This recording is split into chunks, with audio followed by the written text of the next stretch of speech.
அனைவருக்கும் வணக்கம். இது அம்மையப்பன் ஆர்கானிக்ஸ் பண்ணை திருப்பேர் தக்காண்ட கிராமத்துலேருந்து பேசுகிறேங்க. என் பேர் அருளுங்க. கடந்த 15 வருஷமாக இயற்கை விவசாயம் பண்ணுறோம். இது எங்களோட உயிர்வேலிங்க. உயிர்வேலியில் நுணா மரம்னு சொல்லுவாங்க, அதாவது மஞ்சள் நெத்தி மரம்னு சொல்லுவாங்க. என்னுடைய பூ வந்து இப்படி இருக்குங்க, பூ பூத்துருக்கு. இந்த பழங்க இது கருப்பாக இருக்குங்க பழம். இது வந்து இருக்குங்க, சாப்பிட்டா சீக்கிரமாக கொண்டாடின்னு சொல்லுவாங்க. இதை சாப்பிட்டா கேன்சர் வராது. இது பல வகையான சத்து இருக்குதுங்க. இந்த மரத்தில் வந்து கயிறு வண்டி மாட்டுக்கு, கட்டை வண்டி மாட்டுக்கு அந்த நூத்திரி செய்வாங்க.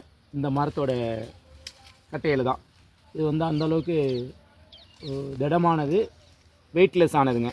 ஒன்று, இந்த நுணா பழத்தை வந்து குருவிகள், குரங்கு, பறவை இனங்கள் எல்லாமே நல்லா விரும்பி சாப்பிடும். இது வந்து தானாகவே எல்லா இடமும் முளைச்சி வருங்க.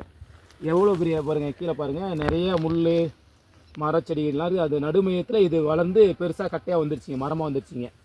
இது நாங்கள் விட்டு வச்சுருக்கிறோம். இது வந்து எங்கள் கொல்லையில் கிட்டத்தட்ட ஒரு 10க்கு மேற்பட்ட மரம் இருக்குதுங்க. வேலியில் வரப்பு ஓரத்துலேயும் குருவி போயிட்டு போட்டு வச்சுருக்குங்க.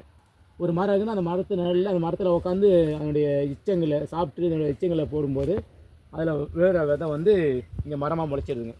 இயற்கையின் கொடைங்க இது. இப்போ வந்து இதனுடைய காயே ஒரு விதமாக டிஃப்ரெண்ட்டாக இருக்குங்க. இப்போ பாருங்கள், பறிச்சே காட்டுறேன். முரடாக இருக்குங்க. இது வந்து ஒரு முரடும் ஒரு விதை, ரெண்டு விதை இருக்குங்க. இதில் கிட்டத்தட்ட ஏகப்பட்ட விதைகள் இருக்குங்க. இதை உரித்தோம்னா இது உள்ளார ஏகப்பட்ட, ஒரு பழத்தில் கிட்டத்தட்ட 10க்கு மேற்பட்ட விதைகள் இருக்குங்க. இது அப்படியே விதையில் சதையோடு இருக்கும். இதை அப்படியே சாப்பிட்லாங்க. சாப்பிடும்போது வாயே கருப்பாயிடும். நல்லதுங்க ரொம்பவும். இதோட சுவையே தனிங்க. இப்போ என் நாக்கு பாருங்கள், கருப்பாயிடுச்சு. இது அவ்வளோ மருத்துவ குணம் இதுங்க. நாங்கள் சின்ன பிள்ளைகள் நல்லா சாப்பிடுவோம் இதை விரும்பி. இது லேசான இனிப்பு, கொஞ்சம் அதிக கார சுவை, தோற்பு, புளிப்பு, இது 4 சுவை இதில் அடங்கியிருக்குங்க. அப்போ இது போல் சுவை செயற்கை யாராலையுமே பண்ண முடியாதுங்க. விவசாயிகளும் பெரும்பாலும் உயிர்வேலி வைக்க மாட்டாங்க. என்னென்ன கேட்டாங்கன்னா நிழல் அடிச்சிருது, அதனால் மரத்தையே காலி பண்ணிவிட்டு உயிர்வேலியே அழிச்சிடுறாங்க. நாங்கள் இயற்கை விவசாயம் உயிர்வேலி கம்பல்சரி இருக்கணும். இருந்தால் தாங்க அதோட இயற்கையான மண்புழு, நண்டு, நத்தை எல்லாமே அந்த நிழலில் போய் அண்டி இருக்கும்.